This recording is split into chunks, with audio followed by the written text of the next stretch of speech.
오늘 저와 여러분에게 준 하나님의 말씀 로마서 12장 1절로 2절 말씀을 중심으로 새롭게 하소서라는 제목으로 말씀을 드리겠습니다. 세상에는 시간을 어떻게 활용하느냐에 따라 두 가지 유형의 사람이 있습니다. 하나는 시간에 묻혀서 시간과 함께 사라지는 사람이 있습니다.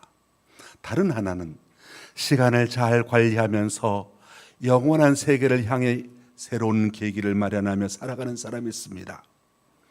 전자는 언제나 시간에 쫓기고 너무 분주해서 정말 자기에게 필요한 일도 하지 못한 채 시간에 허겁지겁 끌려 살아갑니다. 이렇게 살다 보면 현상 유지에 급급하게 되지요. 그런데 후자는 시간을 자기의 것으로 잘 활용하면서 미래를 향해 개척자로서의 사명과 책임을 가지고 살아갑니다. 이런 사람에게는 언제나 싱싱한 꿈이 있고 새로움이 있습니다. 지난 주간에 주일학교 여름 수련회를 은혜롭게 잘 마쳤습니다. 많은 분들 잘 도와주셔서 마칠 수 있게 돼서 고맙습니다. 그리고 이제 많은 교우 여러분께서는 여름 휴가를 계획하실 것입니다. 이번 여름 또 한 번 뜨거운 계절을 보내게 되었다, 그렇게 생각하시기보다는 영적으로 다시 한번 새로워지고 뜨거워져서 오늘 본문 말씀처럼 마음을 새롭게 함으로 변화를 받는 여름이 되시기를 주님의 이름으로 축원합니다. 사실 믿음 생활, 신앙 생활이라고 하는 것은 날마다 새로워지는 것, 새롭게 살아가는 것을 말하는 것이지요. 그래서 고린도후서 5장 17절 말씀, 그리스도 안에 있으면 누구든지 새로운 피조물이라, 이전 것은 지나갔으니 보라 새 것이 되었도다, 그렇게 말씀하고 있습니다. 우리 그리스도인들은 날마다 새로워지는 사람이라는 것이지요. 그러면 어떻게 하면 우리가 날마다 새로워지는 삶을 살 수가 있겠습니까? 오늘 보면 로마서 12장 사도 바울이 로마 교회 성도들 향하여 권면하신 세 가지 말씀, 새로워지는 세 가지 말씀이 있습니다. 이 말씀에 귀를 기울여 볼 수 있게 되길 바랍니다. 먼저 로마서에 대해서 말씀을 드린다면 로마서는 모두가 16장으로 구성되어져 있습니다. 그 중에서 이 로마서 16장 16개 장을 전반부와 후반부로 구분할 수 있는데, 전반부는 로마서 1장부터 10장까지 말씀으로서 11장부터 11장까지 말씀으로서 우리는 무엇을 믿는가 하는 구원의 교리에 관해서 말씀해 주고 있습니다.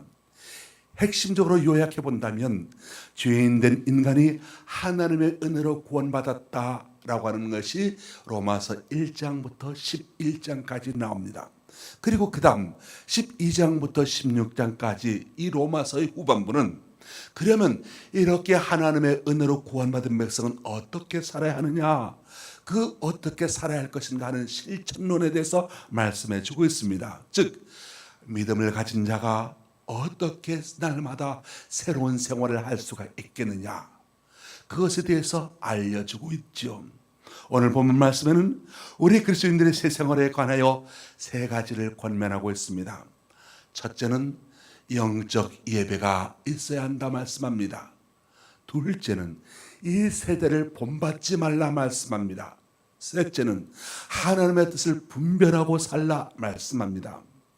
하나님의 은혜로 구원받은 사람은 어떻게 이 세대를 살아가야 할 것인가?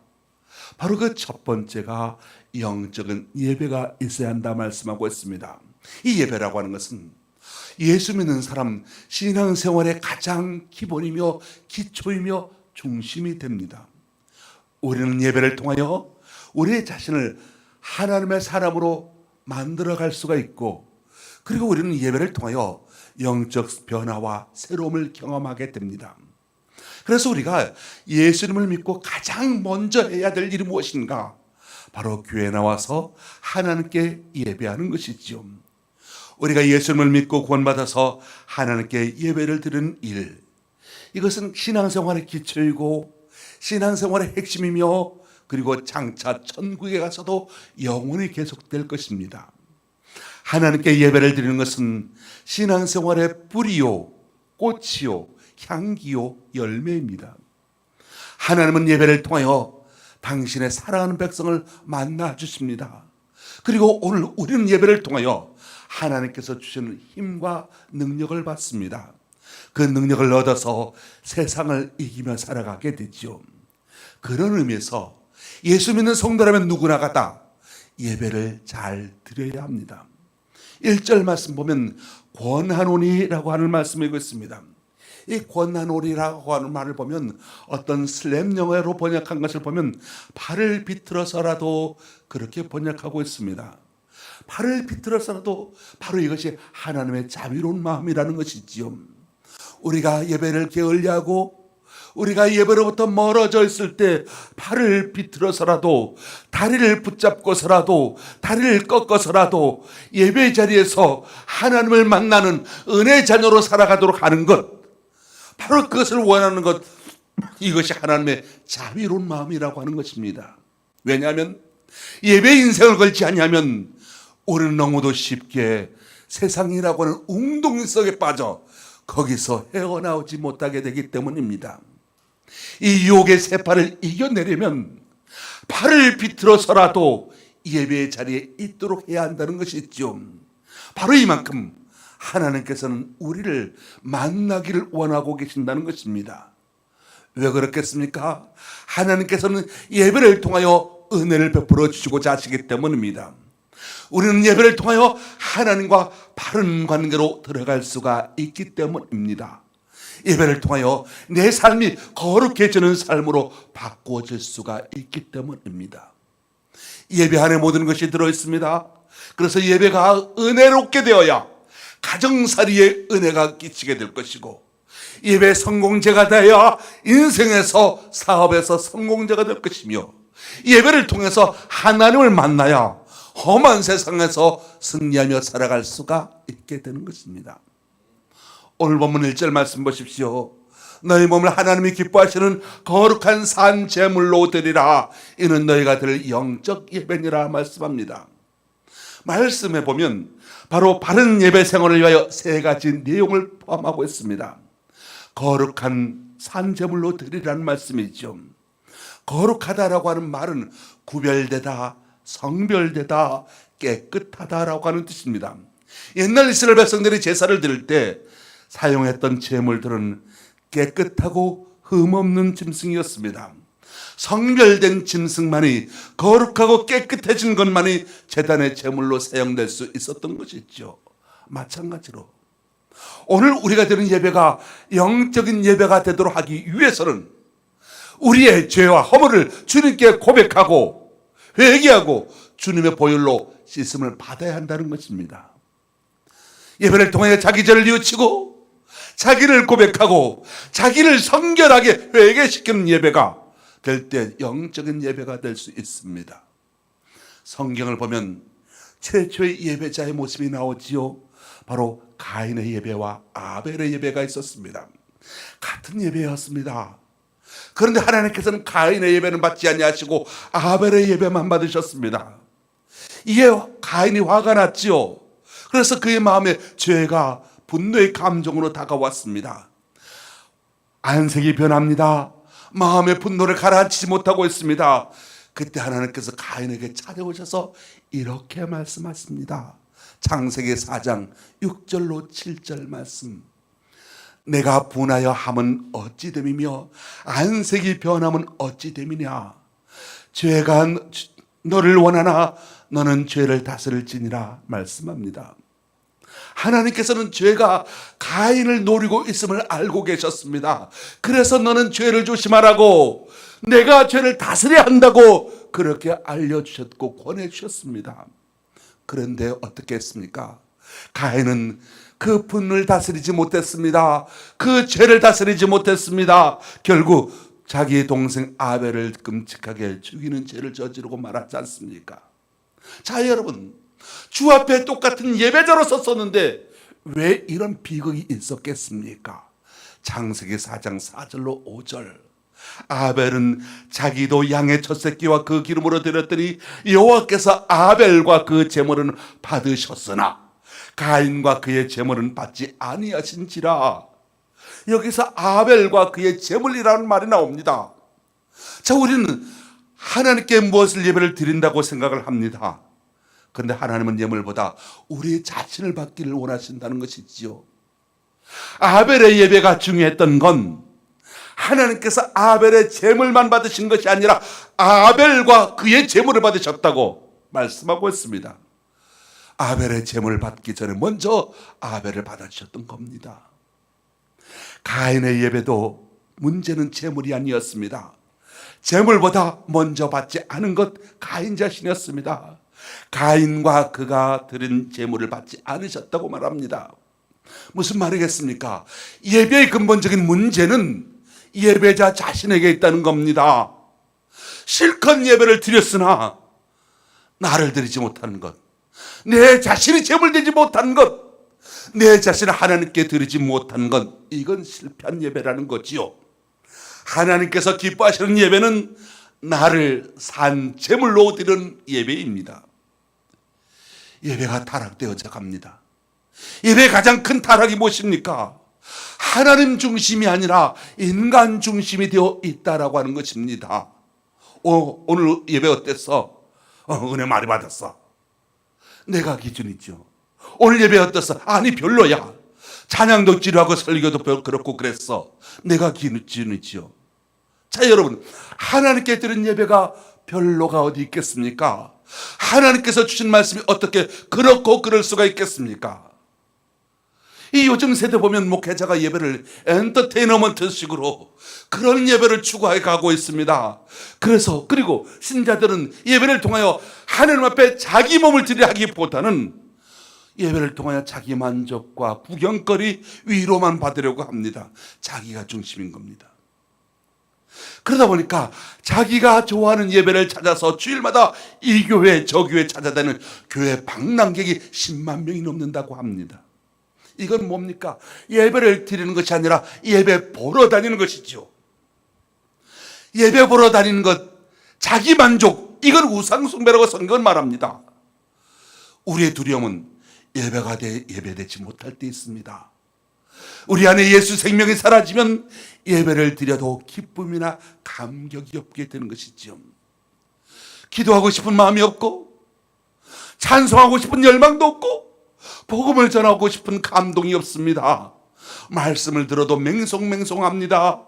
주님을 위하여 봉사하고 싶은 마음이 없어집니다. 교회 가긴 가야 하겠는데 마치 도살장에 끌려가는 소처럼 억지로 마지못해 그렇게 교회동에 나옵니다. 만일 그렇다면 그 자신을 하나님께 산점으로 예배를 드리지 못한다는 것이지요.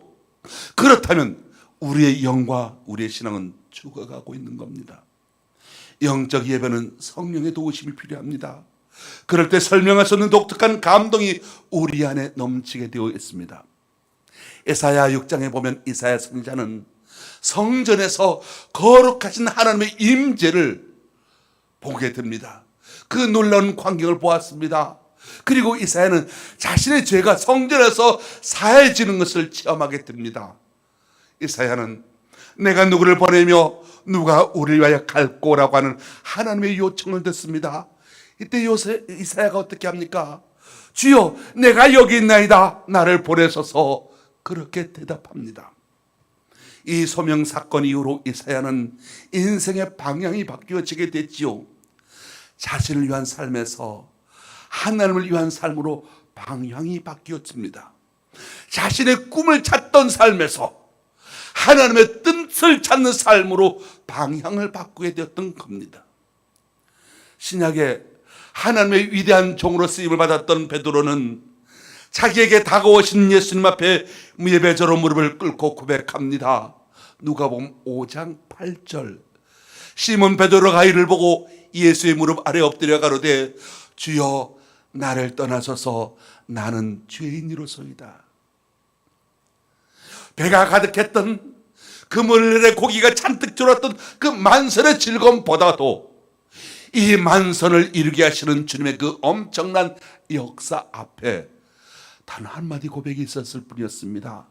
주여, 나를 떠나소서, 나는 죄인으로소이다. 무슨 말입니까? 일상의 현장인 바다라고 하는 일터에 자신에게 다가오신 그 예수님을 만날 때 그 예수님을 만나 예배하는 가운데 그의 인생이 달라지게 되었던 겁니다. 어찌 그뿐이겠습니까? 스데반 집사님을 보십시오. 복음을 전하다가 끌려나와 돌에 맞아 죽는 고난을 받았습니다. 그때 그의 눈은 하늘이 열리고 인자가 하나님 우편에 서신 것을 보았다고 고백합니다. 고난의 현장에서 그는 예배자로 섰습니다. 그가 돌멩이가 날아오는 그 현장에서 무엇을 보았습니까? 하나님께서 자기와 함께함을 보았습니다. 예수 그리스도께서 자기와 함께함과 있음을 보았습니다. 오늘 말씀, 몸을 산제물로 드리라 말씀합니다. 몸은 단순히 육체만을 말하는 것이 아니고 우리의 삶 전체를 가리키기도 하죠. 산몸, 즉 살아 움직이는 이 생활 자체가 하나님께 바쳐지는 제사가 되어야 한다고 가르치고 있습니다. 사랑하는 성도 여러분, 그래서 진정한 예배의 시작은 예배당을 예배를 마치고 문을 나서는 순간부터 세상 속에서 만들어져 가야 합니다. 예배를 마치고 교회당 밖을 나가실 때 이 순간부터 내 생활 전체가 하나님께 바쳐지는 또 하나의 거룩한 삶, 예배의 삶이 되어야 한다는 것이 있죠. 능력 있는 그리스도인은 어떤 사람이겠습니까? 매일의 삶을 일상생활에서 예배자로 살아가는 사람입니다. 우리는 매일 순간순간마다 하나님을 의식해야 합니다. 에녹이 그랬습니다. 에녹을 보십시오. 에녹은 대단한 업적을 남기지는 않았습니다.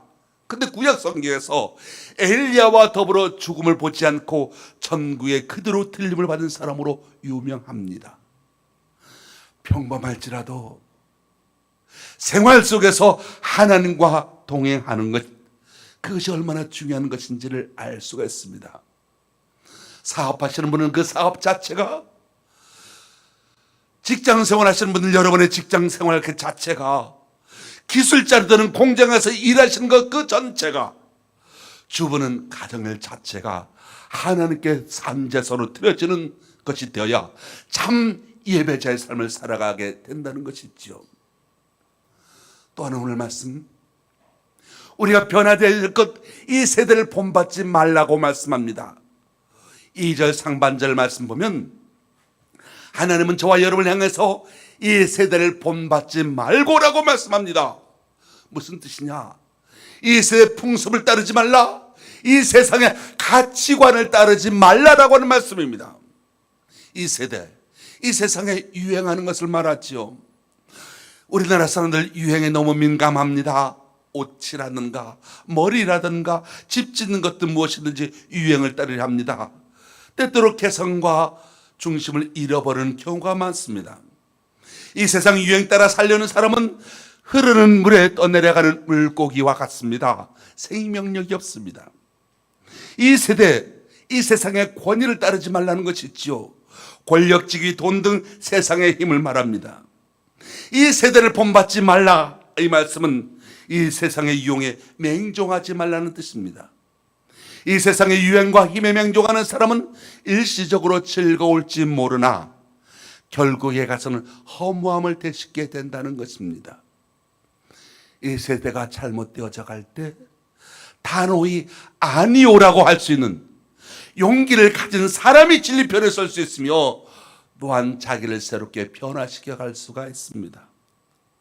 실제에 있어서 이 시대의 유행 따르지 않고 이 세상 힘에 본받지 않고 산다는 건 쉽지 않은 일이지요.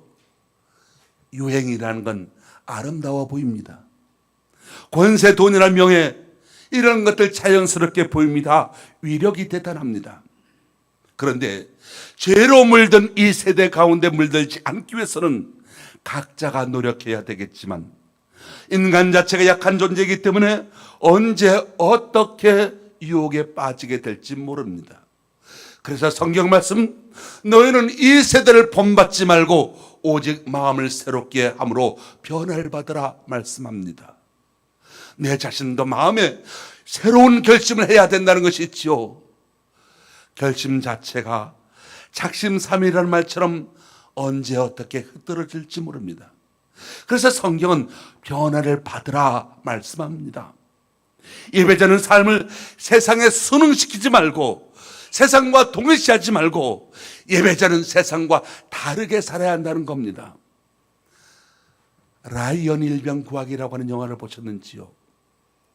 2차 세계대전 배경을 했던 실화의 영화입니다.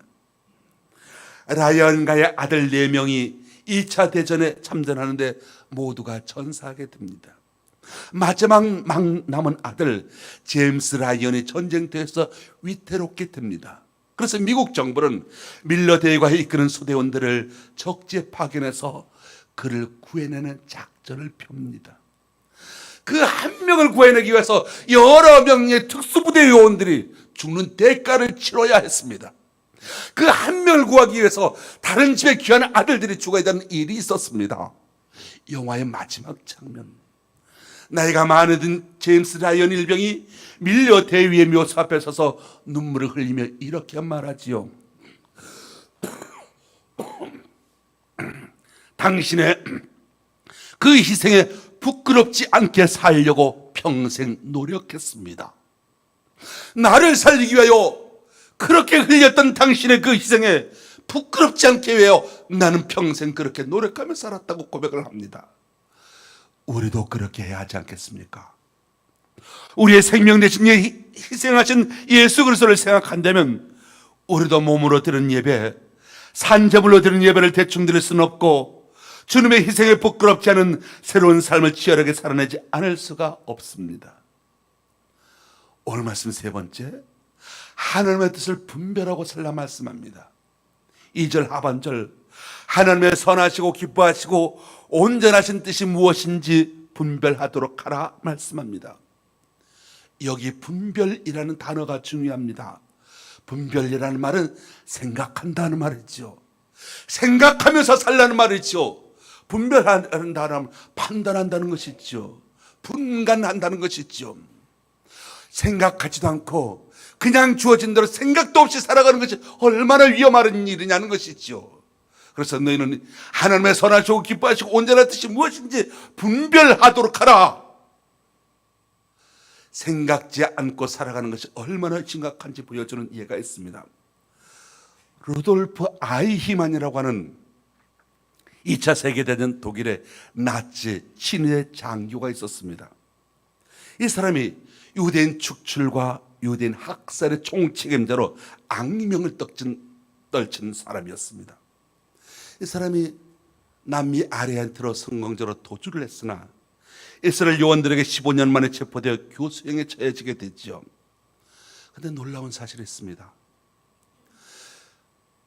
600만 명이나 되는 유대인들을 가차없이 양심의 가치없이 가스실을 원래 다 죽였던 그런 사람이었는데 알고 봤더니 악마 같은 사람이 아니더라는 겁니다. 아주 지극히 평범한 사람이라는 겁니다. 가족에게는 자상한 아버지였고 내 아이의 사랑스러운 아버지였고 그야말로 그 심성이 개미 한 마리도 죽이지 못하는 사람이었었고 지극히 평범한 사람이었다는 것입니다. 그러나 그가 유대인을 그렇게 무참하게 학살한 총책임자였다는 거죠. 그때 살아남았던 유대인 중 한 명이 아이히만이 법정에서 진술하는 것을 보고는 기절하고 맙니다. 너무 기가 막혀서 분노해서 그랬을 것이라고 생각하면서 그 사람에게 기절했던 이유를 물어보았습니다. 그 사람은 전혀 의외의 대답을 합니다. 우리는 아이히만이 저렇게도 평범한 사람이라는 사실에 대해서 놀라지 않을 수 없습니다. 믿기지가 않습니다. 어떻게 저렇게 평범한 사람이 그 많은 사람을 가시슬로 몰아넣을 수 있었는지, 그리고 나도 아이히만 같은 사람이 될 수 있다는 것, 내 안에도 아이히만이 들어있다는 사실에 대해서 견디기가 너무 어렵습니다 라고 하면서 자기가 기절했던 것에 대해 말합니다. 예루살렘의 아이히만이라고 하는 책을 썼던 안나 아렌트는 지극히 평범한 그 사람에 의해서 벌어지는 엄청난 죄악을 보면서 그가 무엇을 잘못했는지 한마디로 정리합니다. 그가 잘못했던 건 자기가 무엇을 하고 있는지 분별하지 못했기 때문이라는 겁니다. 자기가 무엇을 하고 있는지 깨닫지 못했기 때문이라는 것이죠. 생각 없이 살았기 때문이라는 거죠. 생각하지 않았기 때문에, 분별하지 않았기 때문에, 그렇게 순진했던 사람이, 그렇게 평범했던 사람이 악의 도구로 악을 행하며 잔혹한 삶을 살았다라고 하는 겁니다. 이 세상에 많은 지식과 지혜들이 있지만 세상의 지식들은 다 상대적입니다. 밝은 면이 있는 반면 그런 그림자도 있기 마련했지요. 그런데 하나님의 뜻은 세상 지식처럼 불완전하지가 않습니다. 하나님의 뜻은 선합니다. 하나님의 뜻은 인간을 온전하게 만들어줍니다. 하나님의 뜻은 하나님의 영광을 드러내줍니다. 그래서 우리는 생각 없이 살지 말고, 그냥 되는 대로 살지 말고 하나님의 뜻을 분별하며 살도록 해야 한다는 겁니다. 이 세대를 따르지 말고 하나님의 뜻을 분별하도록 하라. 하나님의 뜻을 분별하기를 싫어했을 때, 생각하기를 거절했을 때 가장 평범해 보이는 사람이 가장 악한 도구로 쓰여지게 된다는 것이죠. 그래서 저와 여러분, 새롭게 예수 믿는 사람들 새롭게 살기 위해서는 어떻게 살아야 하느냐? 하나님의 영광이 어디 있는지, 하나님의 뜻이 무엇인지 믿음으로 살려는 노력을 해야 한다는 것이 있죠. 이러기 위하여 내 신앙관이, 이러기 위하여 내 인생관이 분명해져야 합니다. 자신의 명예를 드러내거나 욕심이 없을 때는 하나님의 뜻을 분별할 수가 없습니다. 모든 일에 하나님의 영광을 드러내는 사람을 통하여 하나님께서 자기의 뜻을 드러냈습니다. 이와 같이 영적 분별력을 가지고 사는 사람이 하나님의 사람으로 자신을 새롭게 발전시킬 수가 있습니다. 다니엘을 기억하시지요? 이 다니엘이 유대인으로서 이스라엘 백성인데 이방 나라에서 네 왕을 섬깁니다. 바벨론 제국의 느부갓네살 왕, 벨사살 왕, 그리고 메다 바살 제국의 다리오 왕과 고레스 왕을 섬겨 총리의 자리에서 섬기게 됐지요. 왕들이 바뀝니다. 나라가 바뀝니다. 제국이 바뀝니다. 근데 다니엘은 한결같이 왕들의 사랑을 받습니다. 어떻게 그럴 수 있었겠습니까? 처세술에 능해서, 정치술에 능해서 그랬을까요? 아닙니다. 하나님께서 붙드셨기 때문입니다. 다니엘이 하나님을 붙드니 하나님께서 다니엘을 붙들어 주셨던 겁니다. 포로로 끌려온 다른 이스라엘 백성들도 많이 있었는데 왜 하나님께서 다니엘을 유독 더 붙들으셨겠습니까? 구별되게 살았기 때문입니다. 분별하며 살았기 때문입니다. 생각하며 살았기 때문이었습니다. 하나님 눈에 확연하게 띄었기 때문입니다. 그 말씀이 바로 다니엘 1장 8절에 나옵니다. 다니엘은 뜻을 정하여, 다른 사람들은 다 세상 풍습을 따라가도, 유혹에 따라 썩어져가는 구습을 따라도, 다 바벨론식으로 살아도 다니엘은 뜻을 정하여 하나님의 백성들께 살았다고 했습니다. 다들 예배 안 드려도 나는 예배 드린다. 다들 기도 안 해도 나는 기도한다. 다들 말씀을 소홀히 해도 나는 말씀을 묵상한다. 뜻을 정해서. 다니엘 6장 10절, 윗방에 올라가 예루살렘으로 향한 창문을 열고 전에 하던 대로 하루 3번씩 무릎을 꿇고 기도하며 그의 하나님께 감사하였더라. 그래서 하나님께서 다니엘을 붙드십니다. 다니엘이 하나님을 붙드니 하나님께서 다니엘을 붙들어 주셨습니다. 그래서 멋진 삶을 살아갈 수가 있었던 겁니다. 무시하는 자들, 모함하는 자들, 죽이려 하는 자들이 많아도 사자굴에 던져져도 하나님께서 붙들어 주십니다. 사랑하는 성도 여러분, 영적으로 새로워지길 원하십니까? 여러분의 생활에 변화가 있게 되길 원하십니까? 여러분의 삶에 발전이 있게 되길 원하십니까? 마음을 담아 내 자신을 하나님 앞에 예배로 자로 드려지게 될 때 우리는 하나님의 보좌와 그 영광을 볼 수 있습니다. 저는 믿습니다. 우리가 마음을 담아 하나님께 예배드리면 하나님께서 우리에게 말씀하여 주신다는 것을 믿습니다. 금년 하반기 우리의 삶이 새로워져야 되겠습니다. 우리의 예배가 새로워져야 되겠습니다. 그러면 신앙이 회복됩니다. 그러면 생활이 회복됩니다. 그리면 인생이 회복됩니다. 더 나아가 세상을 변화시킬 수가 있습니다. 하나님께서 세상의 수고와 슬픔으로 상처입은 여러분들의 마음을 씻어주시고 싸매어 주시고 하루하루 힘있게 살아갈 수 있는 능력을 더하여 주실 것입니다. 우리에게도 하나님께서 특별히 붙들어 주신 은총이 예비되어 있습니다. 그 은총을 위하여 새롭게 살아가는 삶이 되시길 바랍니다. 다르게 사는 삶, 세상 풍습에 따르지 않냐고, 세상 유혹에 따르지 않냐고, 세상과는 다르게 살아가는, 뜻을 정하여 살아가는 삶의 치열한 모습이 여러분에게 있게 되길 바랍니다. 하나님의 뜻을 분별하며 살아가는 우리가 되어서, 그래서 올해 하반기에 우리의 삶의 회복과 부흥이 넘쳐나기를 축원합니다. 오늘 보면 다 함께 같이 읽어보겠습니다. 로마서 12장 1절로 2절. 로마서 12장 1절로 2절 가능하면 다 암송하시기 바랍니다. 우리 한번 다 같이 본문 말씀을 같은 소리로 봉독 받들어 읽어보겠습니다. 시작. 그러므로 형제들아, 내가 하나님의 모든 자비하심으로 너희를 권하노니 너희 몸을 하나님이 기뻐하시는 거룩한 산제물로 드리라. 이는 너희가 드릴 영적 예배니라. 너는 이 세대를 본받지 말고 오직 마음을 새롭게 함으로 변화를 받아 하나님의 선하시고 기뻐하시고 온전하신 뜻이 무엇인지 분별하도록 하라. 아멘. 기도하겠습니다. 하나님, 이 세상 가운데서 하나님을 진정으로 예배하는 자의 삶을 살게 하여 주옵소서.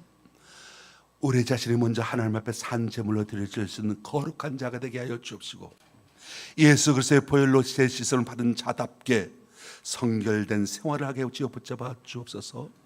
이 세대 가운데서 세상 욕심에 따라 끌려가는 것이 아니라 구별된 삶을 살 수 있도록 하나님의 뜻이 무엇인지 분별할 수 있는 지혜를 허락해 주옵시고, 그리고 그 말씀대로 살아갈 수 있는 순종의 마음과 결단의 마음 우리에게 허락하여 주옵시사 하나님 보시기에 아름다운 성도가 되게 하여 주옵소서. 예수님의 이름으로 기도합니다. 아멘. 찬송가 266장 찬송하겠습니다.